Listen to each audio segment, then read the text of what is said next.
Alhamdulillah, wassalatu wassalamu ala rasulillah. Segala puji dan puja kehadirat Allah subhanahu wa ta'ala. Juga salawat dan taslim kepada Nabi besar Muhammad sallallahu alaihi wa ala alihi wa sahbihi wasallam. Selamat bergabung teman-teman dari Malaysia. Ahlan wa sahlan.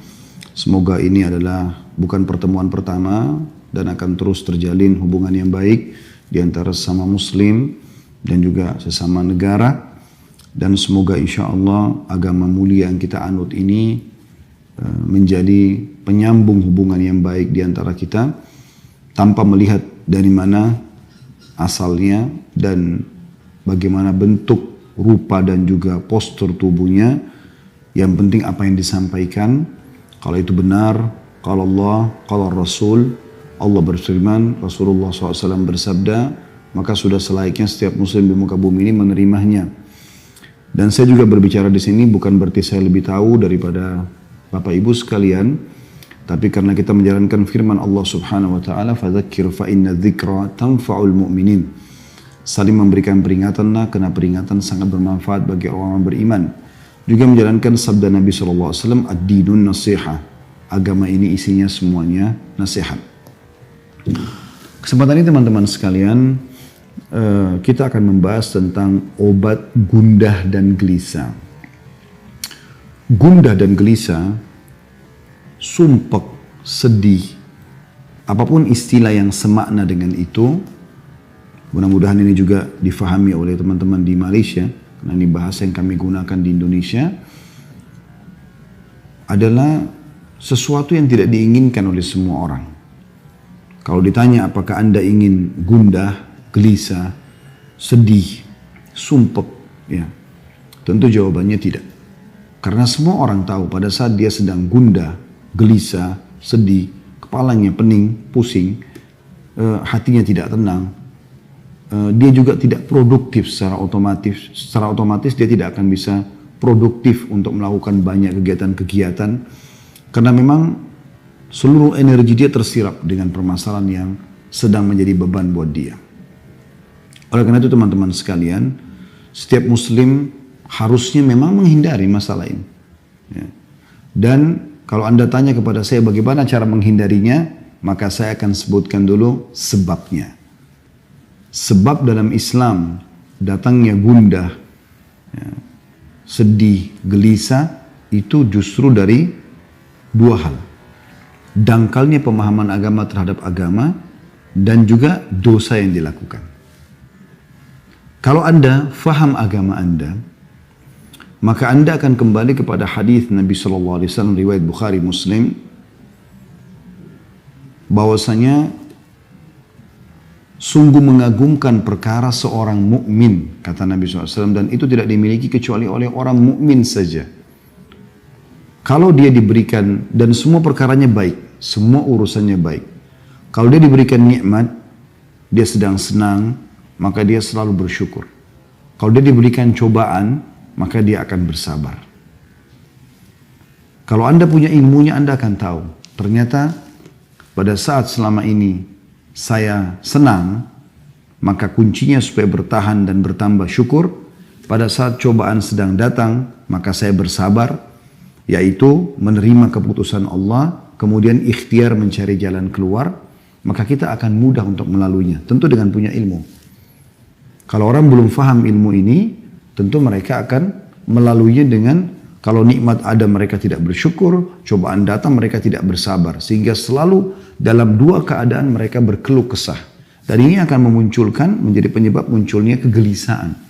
Karena selalu merasa tamak dan tidak cukup dengan nikmat yang ada, dan selalu tidak bisa melalui dengan kesabaran cobaan yang sedang ada. Padahal syukur dalam sebuah nikmat dan sabar dengan cobaan yang sedang datang, dua sayap, ya. Seperti kalau pesawat punya dua sayap yang bisa mengimbangi perjalanan kita selama kehidupan di muka bumi ini. Bahkan Ali bin Abi Thalib radhiyallahu anhu menggambarkan sabar itu dalam masalah itu ibarat seperti, ya, kepala dalam tubuh seseorang. Kalau kepala tidak ada, maka tidak akan ada kehidupan. Seperti itu kurang lebih gambarannya, gitu kan. Dan seorang mukmin akan selalu Nikmat datang dia syukuri, kalau cobaan datang dijadikan sebagai bahan introspeksi diri. Ada masalah apa? Kenapa Allah Subhanahu wa taala sedang menguji saya? Gitu kan? Karena memang ada hadis Nabi SAW yang sahih berbunyi, sesungguhnya seseorang bisa tertahan dari rezekinya, kenikmatan yang dia dapatkan justru karena dosa yang dia lakukan. Itu ilmu. Kalau dia tahu teorinya, dia akan lebih mudah untuk melaluinya. Oleh karena itu teman-teman saya ajak, jangan pernah berhenti untuk selalu komunikasi dengan para ulama-ulama kaum muslimin. Dengan da'i-da'i. Nah, di Indonesia Masya Allah melimpah sekali da'i-da'i dan ulama. Di Malaysia pun begitu. Saya beberapa kali diundang oleh teman-teman di sana. Masya Allah banyak tokoh-tokoh masyarakat kita yang punya ilmu, kapabilitas yang cukup. Tinggal bagaimana kita sering komunikasikan sama mereka. Pada saat Anda punya perusahaan, Anda selalu jangan lepas untuk komunikasi dengan para ulama. Kira-kira ini halal atau tidak. Ya, kira-kira pegawai ini, kalau dia melakukan pelanggaran seperti ini, secara agama, saya udah boleh berhentiin atau belum. Gitu kan. Atau apa saja. Ya, sumber, modal, sistem yang sedang dipakai, produk yang dijual, apakah semua sudah sesuai dengan agama. Jadi selalu ada agama yang menjadi pengontrolnya. Begitu juga dengan Anda dalam rumah tangga. Ada figur ulama yang Anda jadikan sebagai penengah dalam masalah-masalah dalam rumah tangga. Apakah antara suami istri, apakah antara orang tua sama anak, apakah anak sama orang tua, atau mungkin sama kerabat secara umum. Ini satu sisi.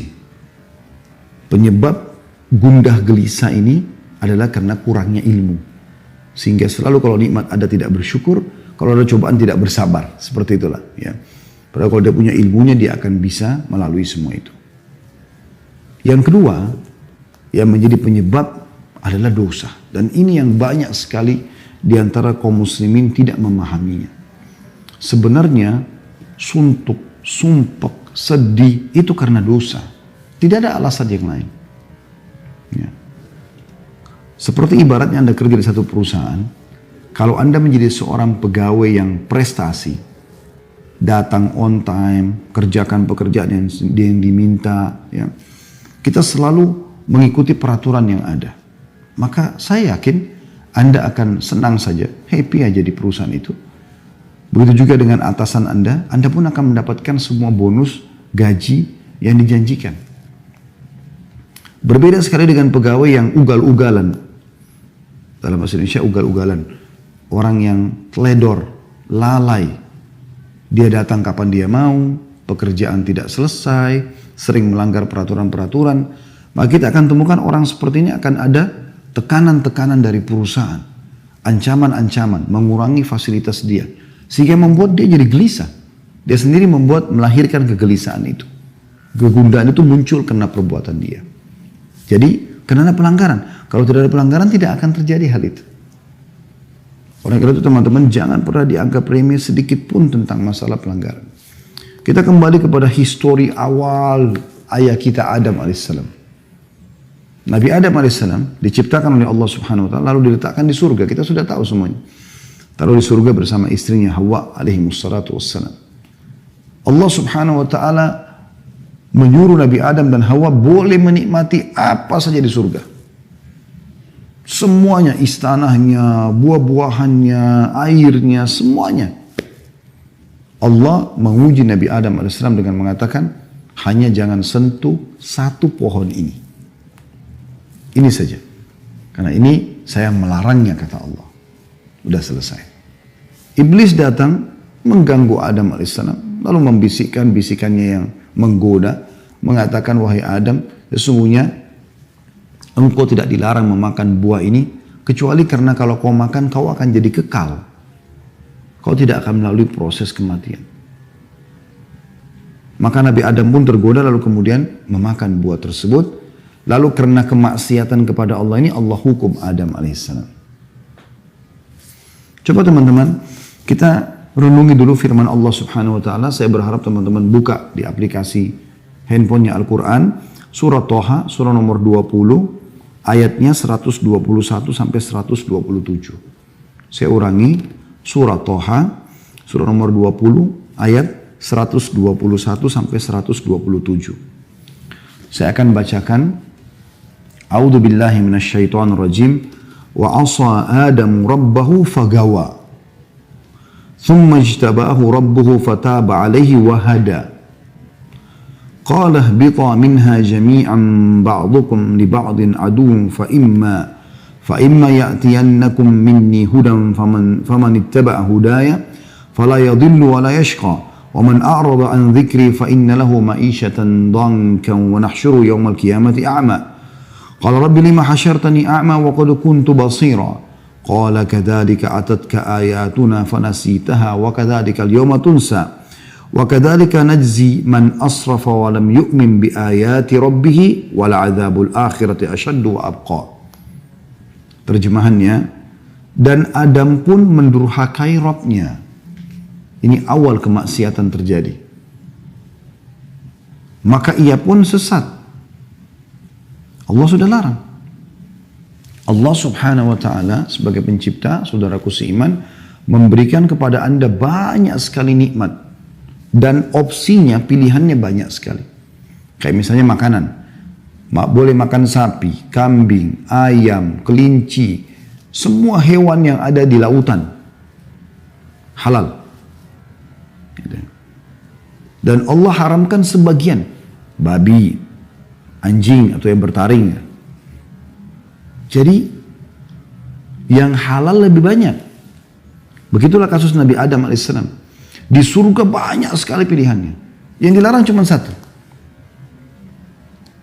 Tapi ternyata efek daripada pelanggaran pada satu ini membuat Nabi Adam AS dikeluarkan dari surga itu. Dikeluarkan dari fasilitas yang ada. Perhatikan selanjutnya. Kemudian Rabbnya Adam AS memilihnya. Maka dia menerima taubatnya dan memberi Adam petunjuk. Artinya pada saat itu Nabi Adam AS menyesal. Kemudian beliau bertaubat dan Allah terima taubatnya. Lalu Allah berfirman, turunlah kamu berdua dari surga bersama-sama. Sebagian kamu menjadi musuh sebagian yang lain. Adam dan iblis yang menggodanya. Maka jika datang kepadamu petunjuk dariku, di muka bumi ini akan datang nanti petunjuk-petunjuk wahyu turun dari langit. Barang siapa yang mengikuti petunjukku, kata Allah, ia tidak akan sesat dan tidak akan celaka. Makna tidak sesat dan tidak celaka, tidak sedih, tidak sumpek, ya, tidak gundah. Dia akan bahagia.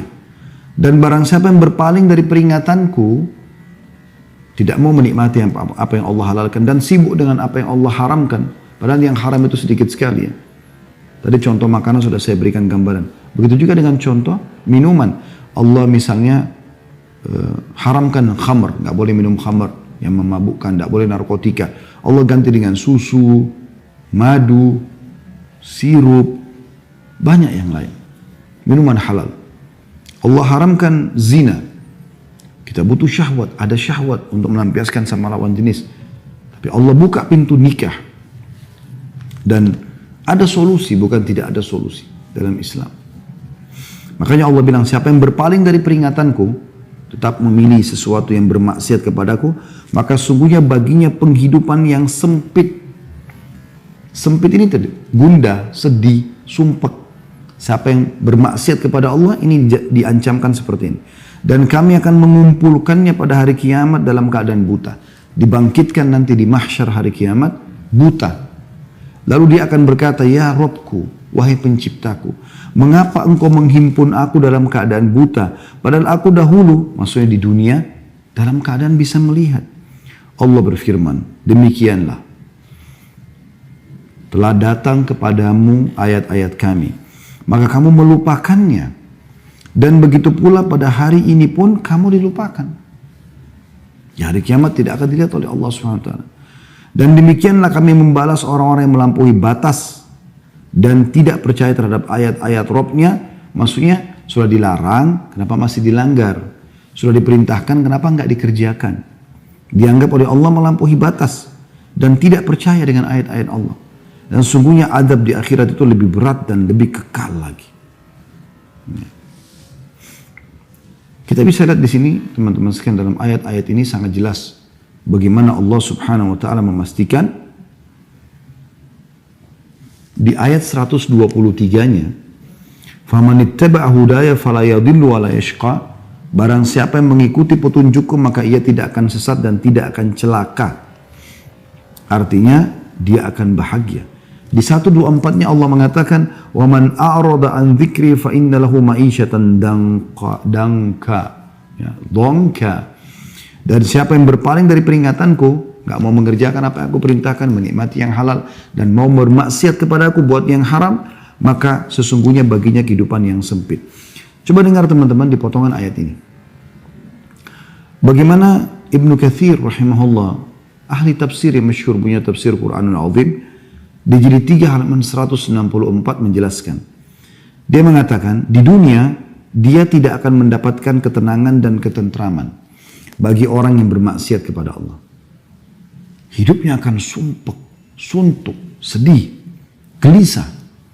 Sebanyak apapun harta yang dia milikin, gak pernah cukup. Rumahnya mewah, gelisah di dalamnya. Karena berisi dengan hal-hal yang haram. Ada orang rumahnya gubuk, kecil, biasa, miskin, susah. Pas-pasan hidupnya, tapi tenang jiwanya. Nah itu karena jauh dari kemaksiatan. Kata beliau, di dunia, orang-orang yang bermaksiat, dia tidak akan mendapatkan ketenangan dan ketentraman. Hatinya gelisah yang diakibatkan kesesatannya. Meskipun zahirnya yang kelihatan, nampaknya begitu enak. Bisa mengenakan pakaian yang ia kehendaki, bisa mengkonsumsi jenis makanan apa saja yang dia inginkan, bisa tinggal di mana saja yang ia kehendaki. Ini perkataan Ibnu Katsir rahimahullah ya. Selama ia belum sampai pada keyakinan dan petunjuk, maka hatinya akan senantiasa gelisah, bingung, ragu, dan masih terus saja ragu. Inilah bagian dari kehidupan yang sempit. Subhanallah, orang yang melakukan perzinahan misalnya. Walaupun dia masuk ke dalam hotel bintang 5, dia akan berzina dengan seorang pasangan yang sempurna secara fisik. Laki-lakinya tampan, putih, kaya, pinter. Perempuannya juga begitu, cantik, tinggi, putih, segala macam. Ya. Nah, tetap saja pada saat mereka mau melakukan, mereka punya rasa ketakutan. Dan pada saat mereka sudah melakukannya pun, tidak ada ketentraman jiwa. Ada sesuatu yang sumpek. Ketakutan, ada beban pikiran. Tidur mimpinya buruk. Dan akan sangat beda sekali dengan orang yang melakukan dengan pasangan halalnya, suami istri. Mereka akan tenang secara kejiwaan. Orang juga semua tahu mereka dalam kamar melakukan biologis. Ke hotel pun mereka tidak pernah ragu karena jelas statusnya, jelas pasangan halal suami istri. Maka biologis pun setelah biologis itu tenang. Terlihat wajahnya berseri-seri. Berbeda. Halal sama haram beda. Kata beliau, alangkah seringnya kita melihat dan mendengar berita tentang orang-orang yang memiliki harta yang sangat banyak. Mati bunuh diri dengan terjun dari tempat-tempat yang tinggi atau gedung-gedung. Apa yang menyebabkan mereka melakukan itu? Pasti penyebabnya adalah sempitnya kehidupan yang menderahnya akibat berpaling dari zikrullah. Kalau orang-orang yang berpaling dari zikrullah, mengingat Allah, tidak bertaubat, maka akibatnya mereka akan dikumpulkan pada hari kiamat di padang mahsyar dalam keadaan buta. Sebagaimana Allah sudah menyebutkan itu dalam surah Al-Isra, surah nomor 17 ayat 72. A'udzu billahi minasyaitonir rajim, wa man kana fi hadhil a'ma fa huwa fil akhirati a'ma wa adallu sabila. Siapa yang dalam kehidupan dunia ini buta hatinya dari maksiat kepada maksiat, dan orang-orang yang tidak punya ilmu agama, mereka kalau buat dosa, mereka tidak taubat. Mereka sudah berzina, mereka sudah mencuri, mereka sudah membunuh. Lalu mereka tidak tahu harus kemana arahnya. Besoknya diulangi lagi, berzina lagi, ke diskotik lagi, mabuk-mabukan lagi. Tambah sumpek di atas sumpek. Dan akhirnya membuat dia menutup hidupnya dengan bunuh diri. Berapa banyak orang, aktor-aktor yang sudah terkenal, sudah sampai pada tingkat ya, terkenal sekali, famous sampai luar biasa, seluruh dunia mungkin mengenalnya. Tapi ditutup hidupnya dengan narkotika, ditutup hidupnya dengan bunuh diri. Ya. ribut rumah tangganya, dan segala macam hal. Tidak sedikit ada orang yang datang konsultasi sama kami begitu keadaannya. Secara zahir kelihatannya bahagia. Karena selalu di medsos itu tampil mesra sama pasangannya, expose ini, expose. Tapi di dalam tidak seperti itu. Mereka ada yang banyak datang kepada kami berbicara dan ternyata tidak seperti itu keadaannya. Tidak seperti apa yang diperlihatkan di depan umum. Dan itu yang terjadi. Oleh karena itu teman-teman sekalian, kita harus benar-benar memikirkan masalah ini. Kalau ternyata penyebab dan akibat daripada maksiat ini besar sekali. Ya, besar sekali akibatnya. Baik, kita coba teman-teman sekalian lebih dalam lagi untuk mempelajari kira-kira efek-efek apa yang didatangkan dari kemaksiatan itu. Seperti apa sih kira-kira?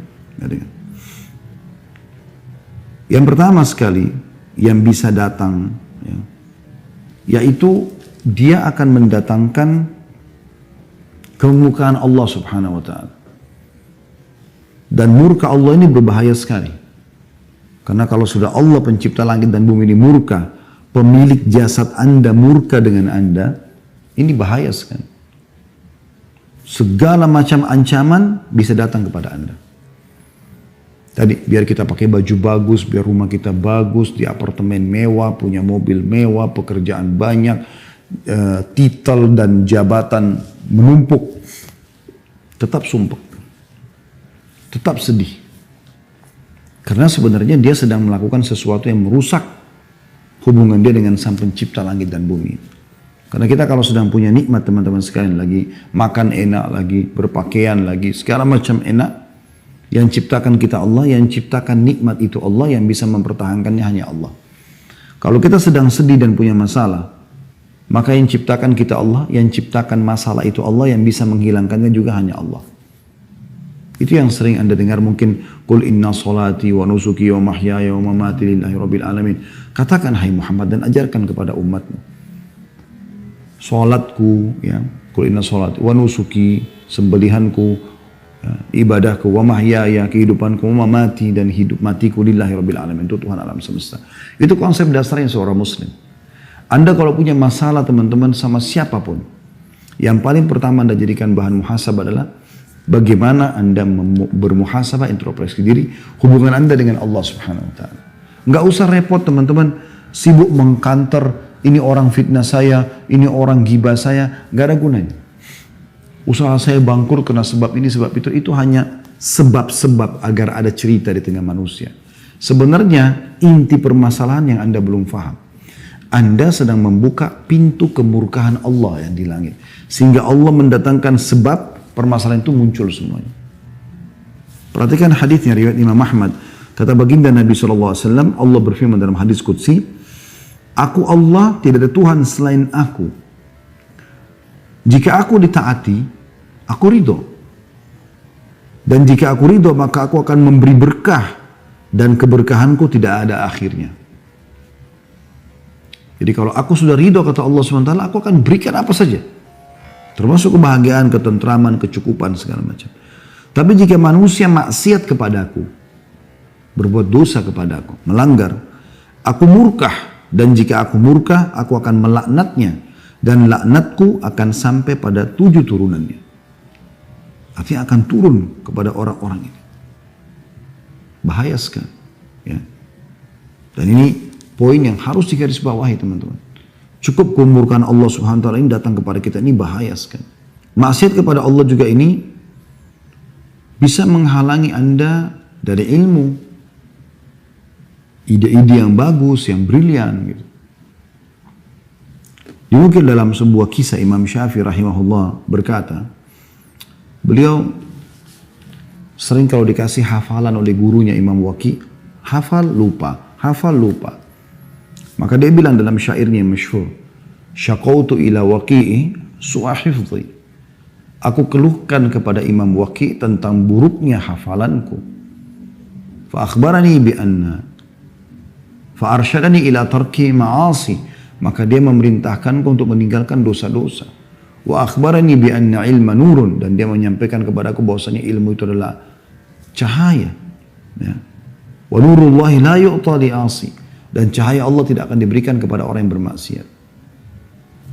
Oleh karena itu teman-teman sekalian, maksiat Anda lakukan ini akan menghalangi Anda dari ilmu agama, memahami ilmu agama, dan ini adalah panduan hidup Anda. Ilmu agama ini seperti bodyguard.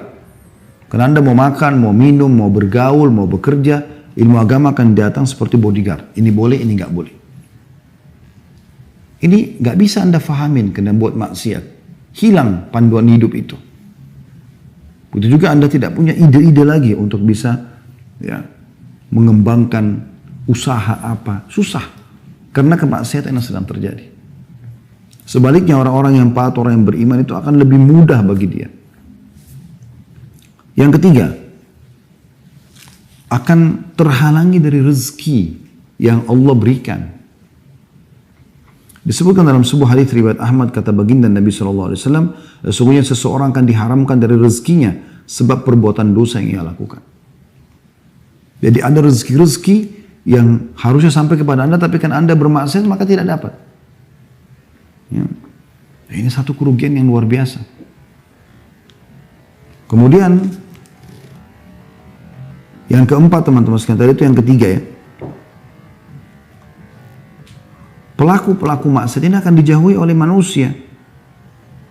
Misalnya orang khianat, pendusta, ya, orang yang suka fitnah, adu domba. Ini semua teman-teman akan dijauhi oleh manusia. Nggak ada orang yang suka sama dia. Dan ini masalah lain dalam hidupnya dia. Dan ini juga akan membuat orang sumpek, sedih. Karena memang tidak ada orang yang mau berteman sama dia. Yang kelima, nampak di ronah wajahnya itu tanda-tanda perbuatannya. Dikatakan oleh Ibnu Abbas radhiyallahu anhuma, sesungguhnya perbuatan maksiat itu meninggalkan bekas hitam di wajah, noda hitam dalam hati, lemah pada fisik, sempit dalam rezeki, dan kebencian dalam hati manusia. Ini kata sahabat Nabi Ibnu Abbas radhiyallahu anhu. Jadi ini semua rangkumannya sumpek, sedih ya. Saya ulangi kata beliau, sesungguhnya perbuatan maksiat meninggalkan bekas hitam di wajah. Entah seperti apa, tapi orang kalau lihat kayak nggak ada cahaya wajah itu. Ada mungkin orang miskin, hidupnya susah, tapi karena selalu taat kepada Allah, wajahnya bercahaya.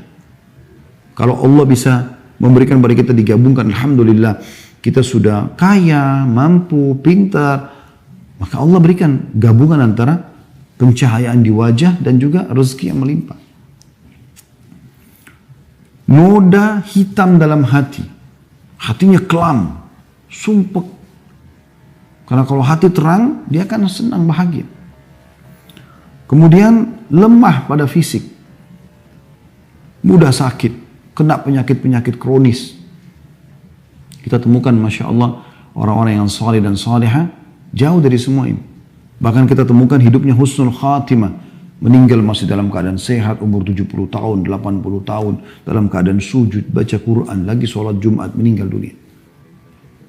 Beda dengan ahli maksiat ini, meninggal dalam keadaan tabrakan, narkotika, ya, di penjara dan segala macam hal. Kemudian sempit dalam rezeki. Dan yang terakhir kebencian manusia. Orang tidak suka dengan orang-orang yang berbuat maksiat ini. Secara fitrah, orang yang suka, walaupun tampan, walaupun cantik, tapi lisannya tajam, suka nyakitin orang, orang nggak suka berteman sama dia. Dan ini hal yang luar biasa teman-teman sekalian, yang harus diperhatikan baik-baik. Efeknya luar biasa. Kemudian yang keenam, lidahnya itu bisa menjadi clue pada saat meninggal, ajal datang. Umumnya ahli maksiat ini susah untuk syahadat, ya, susah untuk beribadah kepada Allah Subhanahu wa taala. Dia akan tutup hidupnya dengan perbuatan buruk. Disebutkan dalam sebuah hadis yang sahih bahwasanya Nabi SAW bersabda, ya, Allah akan menutup hidup seseorang hamba sesuai dengan hal yang ia biasa lakukan. Jadi kalau teman-teman mau lihat orang ini husnul khatimah atau su'ul khatimah, apakah hidupnya baik atau buruk, ya, itu teman-teman sekalian lihat beberapa hari sebelum dia meninggal. Dia kalau terbiasa mengerjakan satu perbuatan dalam hidupnya walaupun manusia tidak tahu, Allah akan buat dia melakukan itu. Misal contoh, selama ini orang tidak pernah tahu dia itu berzina misalnya. Maka pada saat mau meninggal, dia akan melakukan perbuatan itu. Sehingga nanti Allah tutup hidupnya dengan itu. Wa na'udzubillah. Atau khamr, atau mencuri, atau riba, atau apa saja. Dan sebaliknya orang-orang yang terbiasa dengan perbuatan amal soleh, Allah akan tutup hidupnya beberapa hari sebelum dia meninggal dengan maksimal mengerjakan ibadah itu. Misalnya dia biasa baca Quran, biasa sholat malam, biasa sholat duha, biasa sholat di masjid. Nanti Allah tutup hidupnya dengan itu. Dan ini bahaya sekali. Berarti orang yang terbiasa bermaksiat teman-teman, Allah akan tutup dia dengan itu. Allah permalukan di dunia dia dengan dia melakukan kemaksiatan tersebut, lalu kemudian dia akan meninggal dalam keadaan berbuat maksiat itu. Nah, ini efek yang luar biasa. Yang lebih luar biasa lagi teman-teman, yang terakhir adalah yang ke-8 ya, kurang lebih. Itu bisa terwariskan perbuatan-perbuatan buruk ini. Sebagaimana amal soleh juga bisa terwariskan. Sekarang kalau terwariskan itu begini maksudnya. Teman-teman kalau biasa melakukan satu kemaksiatan, Anda kan akan kerjakan itu, akan dilihat oleh anak-anak. Anak-anak mungkin akan menjadikan sebagai contoh dan tolok ukur. Oh ternyata ayah saya itu begini, ibu saya itu begini. Kita temukan dalam rumah tangga teman-teman sekalian, kalau seandainya ada orang yang terbiasa teriak-teriak misalnya, bertengkar, berkelahi sama pasangannya, maka kita temukan anaknya itu memang suka teriak-teriak. Kalau di rumah itu santun, sopan, baik, maka juga begitu kondisi anak-anaknya. Keluarga itu biasa orang tuanya sholat, ya, berbagi, bersedekah, anak juga akan seperti itu. Tapi kalau mereka biasa buat kemaksiatan, anak juga kita akan temukan seperti itu. Yang kita temukan biasa orang-orang yang istilahkan broken home dan segala macam. Anak-anaknya karena dia lihat ibunya sama laki-laki lain, ayahnya sama laki-laki lain. Di rumah ada khamr, di rumah ada narkotika dan segala macam hal. Anaknya jadi ikut-ikutan. Dan itu terwariskan. Itu bahaya sekali. Makanya Umar bin Khattab radhiyallahu anhu itu pernah lewat di rumah salah satu penjual susu di kota Madinah di malam hari. Kebetulan yang jual susu ini seorang nenek tua, punya cucu. Cucunya perempuan. Kemudian dia mengatakan pada cucunya, susu sekarang ini mulai banyak saingan yang menjual. Dan kita perlu menambah dengan air, campur dengan air. Supaya kita juga bisa dapat keuntungan. Kata cucunya, perempuan juga cucunya mengatakan kepada neneknya, kalau Umar tahu, Umar akan marah dengan kita. Sebenarnya Umar bin Khattab radhiyallahu anhu lagi ada di dekat dinding rumah mereka. Ya. Dia sedang mendengar itu. Tapi mereka berdua ini tidak tahu kalau Umar bin Khattab ada di situ. Maka kata neneknya, Umar nggak ada, Umar nggak dengar. Kata si anak perempuan tersebut dengan penuh keyakinan. Sambil menangis dia mengatakan, kalau Umar tidak tahu bagaimana dengan Tuhannya Umar. Saya takut nenek. Maka dia pun menangis terisak-isak. Apa yang terjadi? Dengan tangisan si anak perempuan, cucu perempuan tadi ini, Umar bin Khattab pulang ke rumahnya, bangunkan anak-anak laki-lakinya, lalu menawarkan siapa yang mau menikah dengan cucunya penjual susu. Pada waktu itu Umar bin Khattab khalifah. Anaknya semua ini ada anak-anak raja. Disuruh nikah dengan cucu penjual susu. Kenapa? Karena Umar bin Khattab tahu bahwasanya si cucu tadi ini tidak mungkin mengingatkan neneknya sambil menangis kecuali karena keimanannya. Umar bin Khattab membeli keimanan itu karena tahu nanti juga akan terwariskan itu. Dan ternyata betul, sebagian ulama mengatakan dari anak Umar yang bernama Asim menikah dengan cucu penjual susu tadi, lahirlah Abdul Aziz, dan dari Abdul Aziz lahir Umar bin Abdul Aziz yang terkenal dengan kesolehannya. Jadi ini bisa saja terjadi. Gitu kan. Ini efek-efek yang luar biasa. Baik, kita tutup teman-teman sekalian dengan lalu apa yang harus kami lakukan. Yang pertama, jauhi semua kemaksiatan teman-teman. Apapun alasannya, semaksimal mungkin. Mulai sekarang jangan lagi berbuat dosa-dosa dan Anda pribadi lebih mengerti dosa apa yang sedang Anda lakukan. Anda lebih tahu. Jadikan bahan muhasabah. Karena memang ada timbangannya. Kalau ini timbangan dosa dan ini timbangan amal saleh. Selama ini masih berimbang, Anda masih buat dosa dan Anda juga masih ibadah. Anda sholat, Anda tutup aurat. Tapi Anda juga, teman-teman sekalian, masih berzina, masih khamr dan seterusnya. Maka tidak akan ada kenikmatan dalam ibadah ini. Gak ada kehusyuan dalam sholat, tidak ada kenikmatan ibadah. Gitu loh. Ini poin yang harus digarisbawahin. Ya. Kapan ini ada kenikmatannya? Kalau dia naik rate-nya, dan maksiat ini turun. Dengan cara Anda tutup, kunci. Nanti Anda akan rasakan kalau Anda tutup pintu dosa, Anda lebih tahu dosa masing-masing, Anda coba muhasabah, apa yang Anda lakukan pelanggaran dalam keseharian, coba tutup. Seminggu, sebulan, berhentikan. Caranya baca ancaman Allah di dosa itu. Ketik di Google, ancaman zina, ancaman riba, ancaman ini. Supaya Anda tinggalkan. Nanti ini kalau terkunci, Anda lakukan ibadah yang biasa saja, sholat 5 waktu, sholat duha, zikir pagi petang, baca beberapa ayat Al-Quran, silaturahim keluarga yang sudah biasa. Ini akan naik nanti, naik. Nanti Anda akan rasakan kehusyuan yang luar biasa, yang Anda tidak rasakan sebelumnya. Kan begitu. Jadi tinggalkan semua maksiat. Karena maksiat itu untuk dipelajari dan ditinggalkan. Kalau Anda pernah lakukan dulu, bertaubat kepada Allah. Taubat itu adalah tiket VIP untuk menuju kepada surga Allah SWT dan juga mengembalikan semua fasilitas di dunia. Karena dengan taubat, berarti dimaafkan kesalahan kita, rezeki akan datang kepada kita di dunia dan di akhirat kita akan selamat masuk surga insya Allah. Yang kedua teman-teman sekalian, jadikan sebagai bahan introspeksi diri. Selain jauhkan maksiat. Kalaupun sampai sudah terjadi sumpek dan sedih itu, jadikan bahan muhasabah. Kalau Anda punya kesalahan, taubat kepada Allah. Kalau Anda tidak salah dan ternyata ada gunjingan, ada fitnah yang datang, maka itu murni cobaan dari Allah. Anda bersabar. Aisyah radhiyallahu anha ummul mukminin difitnah berzina sama Safwan, padahal beliau tidak kerjakan. Tapi itu hanya akan menambah kemuliaan bagi dia. Karena kadang-kadang untuk pindah ke satu level, Allah datangkan ujian kepada Anda. Kata sebagian ulama, ada sebagian hamba Allah, ini perumpamaan, yang dia akan disampaikan oleh Allah di derajat yang sangat tinggi di surga. Yang dia tidak bisa jangkau kecuali dengan 100 tahun sholat malam, 100 tahun sholat duha, 100 tahun sedekah, 100 tahun bakti sama orang tua. Tapi umur dia hanya 60 tahun. Umur dia hanya 60 tahun. Maka Allah datangkan ujian buat dia. Dia difitnah, bangkrut usaha, kena penyakit 10 tahun untuk mencapai derajat tersebut. Karena dengan amal soleh dia tidak cukup. Kalau dia tidak ada buat kesalahan. Kalau dia buat kesalahan, ya sudah introspeksi diri. Tutupin aib itu, bertobat kepada Allah, kembali kepada Allah SWT. Jadi poin pertama, tinggalkan semua maksiat semaksimal mungkin. Kalau Anda bisa lakukan, sudah selesai. Alhamdulillah. Tapi kalau sudah terlanjur terjadi, tahap kedua adalah bagaimana Anda introspeksi diri. Kalau dari diri Anda, segera taubat kepada Allah. Kemudian kalau bukan dari Anda, murni cobaan, maka bersabar. Yang ketiga, dan ini yang tidak kalah penting teman-teman sekalian, sering ucapkan doa-doa. Ada beberapa doa. Ya.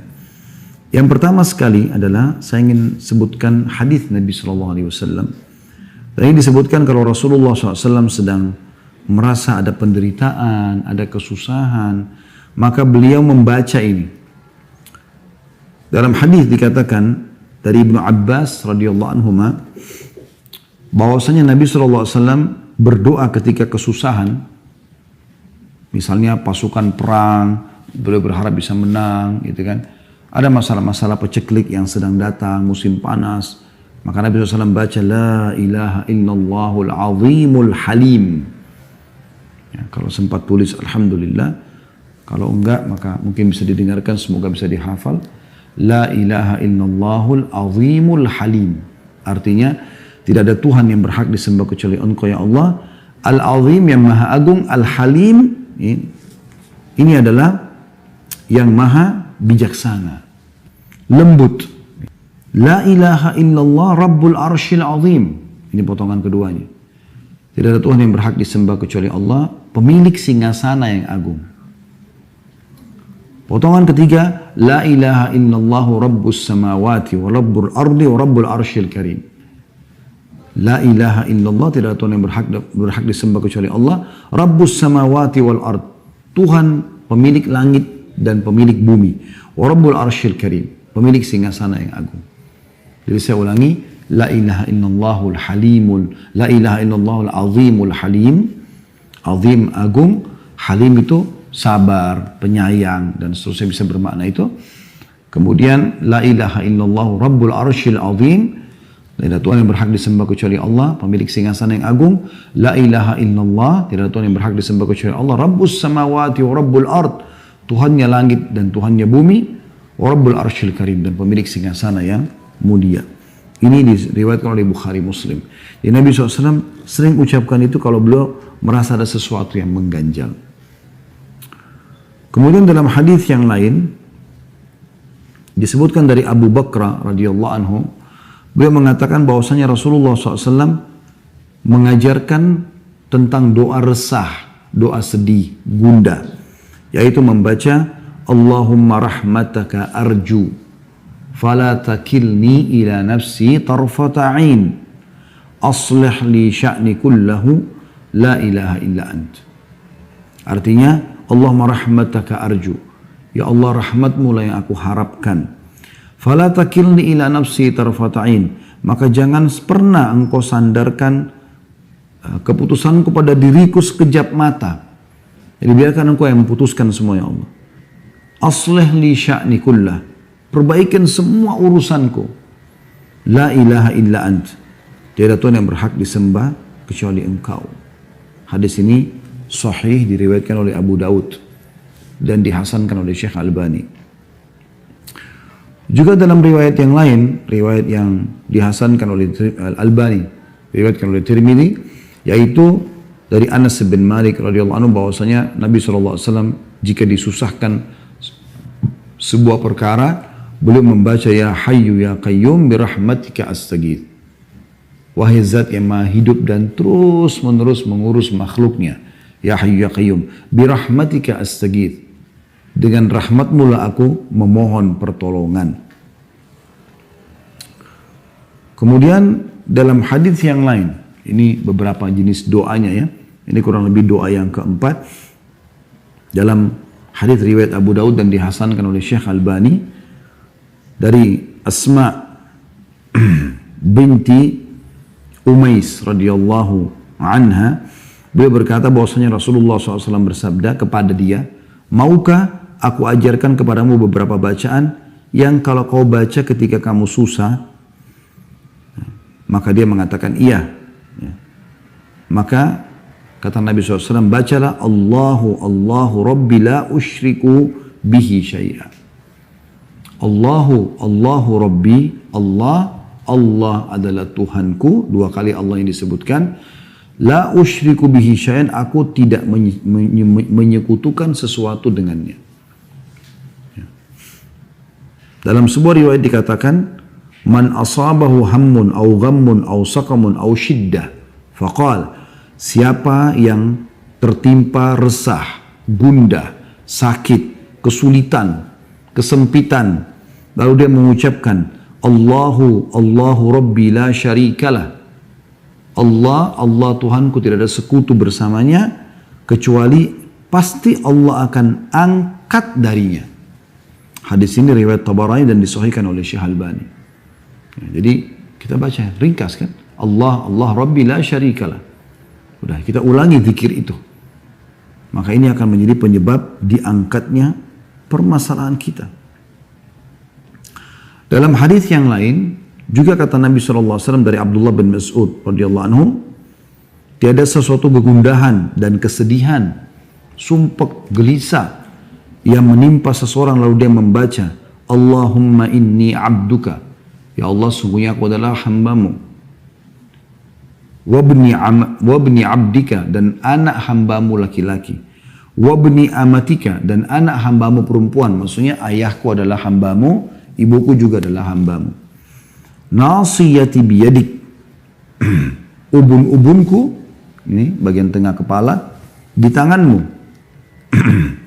madin fiyya hukmuk, berjalan berlaku keputusanmu padaku, adlun fiyya qada'uk, sangat adil keputusanmu padaku, as'aluka bikulli ismin huwalak, aku memohon kepada semua nama yang kau miliki, sammaita bihi nafsak, engkau menamakan dirimu dengannya, au 'allamtahu ahadan min khalqik, atau engkau mengajarkan kepada salah satu hambamu, au anzaltahu fi kitabik, atau engkau turunkan pada kitabmu, au sta'tharta bihi fi ilmil ghaibi 'indak, atau engkau menyimpannya di sisimu, di ilmu ghaib milikmu, antaj'al Qur'an rabi'a qalbi, agar engkau menjadikan Al-Quran sebagai penghibur hatiku, wa nura sadri, cahaya dadaku, wajila'a huzni wa dhahaba hammi, dan penghibur kesedihanku, juga penghibur kegelisahanku.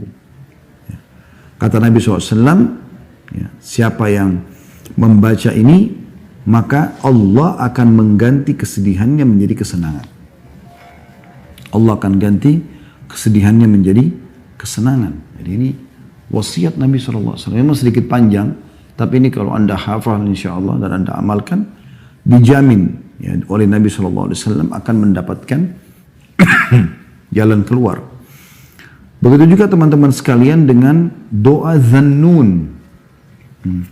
Disebutkan dalam Zannun ini Nabi Yunus ya, pada saat beliau di dalam perutnya ikan, ya, beliau mengucapkan la ilaha illa anta subhanaka inni kuntu minadh dhalimin. Tidak ada Tuhan yang berhak disembah kecuali Engkau, Maha Suci Engkau ya Allah, aku termasuk orang-orang zalim. Ada sebuah riwayat gitu kan, disebutkan oleh Sa'ad radhiyallahu anhu, beliau mengatakan, kami pernah duduk-duduk bersama Nabi Muhammad SAW, lalu beliau bersabda, maukah aku beritahukan kepada kalian sesuatu jika salah satu dari kalian didatangi kesusahan, musibah dari musibah-musibah dunia, ia berdoa dengannya niscaya akan dilepaskan darinya, akan selesai permasalahannya. Lalu beliau dijawab, tentu kami mau wahai Rasulullah. Kata Nabi SAW, doa Zannun yang ditelan oleh ikan, yaitu la ilaha illa anta subhanaka inni kuntu minadh dhalimin. Jadi ini beberapa jenis doa yang kita boleh baca, anjuran untuk baca. Ya, dan kalau misalnya anda belum menghafalnya, anda bisa tentunya kembali kepada doa dalam bahasa Indonesia, dalam bahasa Melayu, anda bisa sampaikan. Yang penting adab doanya, anda menghadap kiblat, anda lebih baik berudu, ya. Kalau mau lebih bagus lagi, anda sholat sunnah, taubat 2 rakaat. Selesai salam, anda mengangkat tangan ke langit, jangan lupa puji Allah dulu minimal, alhamdulillah. Kemudian baca salawat kepada Nabi SAW, wassalatu wassalamu ala rasulillah. Lalu bahasa Melayu itu bahasa Indonesia. Ya Allah, sungguhnya hambamu ini telah tertimpa penyakit yang sudah sekian tahun menderita, ya. Angkatlah penyakit ini ya Allah, hanya Engkau lah yang bisa memberikan kesembuhan. Ya Allah, hambamu ini sudah lama menikah, belum memiliki keturunan, maka mudahkanlah keturunan untukku ya Allah, sebagaimana Engkau karuniakan keturunan kepada Nabi Zakaria, ya. Karena Nabi Zakaria menikah kurang lebih 70 tahun baru dapat anak, ya. Kemudian bisa juga misalnya ada masalah lain, ya Allah, sungguhnya hamba sudah terlilit utang yang sangat banyak. Ya, dan ini kesalahan hamba mohon ampun kepadamu ya Allah, mudahkan hambamu untuk selalu, ya, bisa punya peluang untuk menyelesaikan utang tersebut sebelum meninggal dunia. Dan semua keluh kesah kita bahasakan dengan penuh keyakinan teman-teman, karena kata Nabi SAW, berdoalah kalian kepada Tuhan kalian dalam kondisi yakin akan diterima, karena Allah tidak akan terima doa dari hati yang lalai, ya. Ini kurang lebih gambarannya. Kalau kita simpulkan, sebenarnya jauhi kemaksiatan teman-teman sekalian, karena dia sumber kesedihan, sumpek, sedih dan segala macam.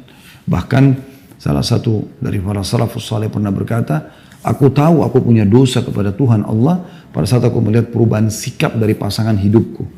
Kebetulan karena dia laki-laki, dia mengatakan perubahan sikap dari istriku dan juga tungganganku, bahkan tikus yang masuk ke dalam rumahku. Artinya orang kalau jaga hubungannya sama Allah SWT, Allah akan jaga semua fasilitas yang ada pada dia. Allahu a'lam.